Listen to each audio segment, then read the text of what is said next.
तो hey guys, welcome to my YouTube channel. आप सभी को फिर से और एक बार स्वागत है हमारा इस एडिट चैनल पर। तो आज हम कुछ इस टाइप का फ़ोटो एडिटिंग करेंगे। हाँ गाइस, तो इस टाइप फ़ोटो एडिटिंग करने में जो पीएनजी बैकग्राउंड मैंने यूज़ किए वो नीचे आपको डिस्क्रिप्शन लिंक में मिल जाएगा, आप वहाँ से डाउनलोड कर सकते हो। तो हमारा जो इंस्टाग्राम आईडी है वो उसमें भी आप फॉलो कर सकते हो। तो फिलहाल के लिए आप सब्सक्राइब कर दो और हाँ, जो बाजू में बेल आइकन है उसको भी दबा दो, क्योंकि उसे दबाने से आप हमारे लेटेस्ट वीडियो सबसे पहले देख पाएंगे। तो वीडियो थोड़ी लंबी होने वाली है, तो बिना टाइम वेस्ट किए शुरू करते हैं। Let's go.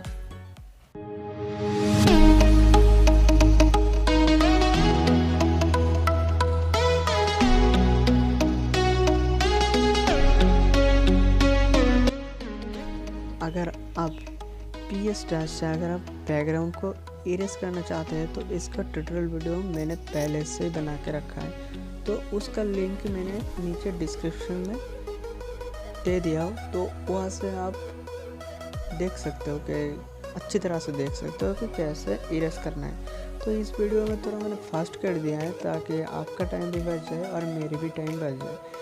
तो अगर आपको अच्छी तरह से देखना है कि इरेज कैसे करना है अपने बैकग्राउंड को, तो आप उस ट्यूटोरियल वीडियो देख सकते हो।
तो गैस आप हमें बताओ कि ये एडिटिंग आपको कैसा लगा। हाँ कमेंट बॉक्स में बताओ। और हाँ अगर अच्छा लगा तो लाइक एंड शेयर कर दो यार दोस्तों के साथ, इतना तो कर सकते हो ना। तो नेक्स्ट टाइम जो वीडियो आने वाला है ना बहुत ही इंटरेस्टिंग है, बहुत फनी टाइप का है, तो उसे मिस मत करो। तो नेक्स्ट टाइम मिलते हैं, बाय।